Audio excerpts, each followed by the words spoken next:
ఉంటాయి. కానీ కోర్టు వందల వేల ఏళ్ల నేపథ్యాన్ని పట్టించుకోకుండా హిందూ సాంప్రదాయ పరంపరని ప్రశ్నించింది. మరి ఇస్లాం సంగతి ఏంటిది?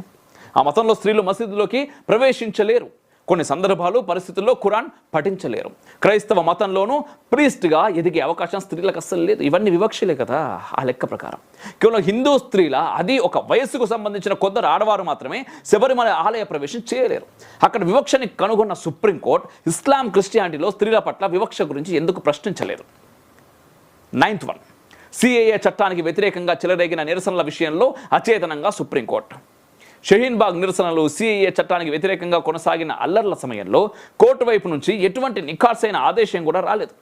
నిరసనకారులు పబ్లిక్ రోడ్స్ను బ్లాక్ చేశారు. కోర్టు వారిని ఆపే ఎటువంటి ప్రయత్నం కూడా చేయలేదు.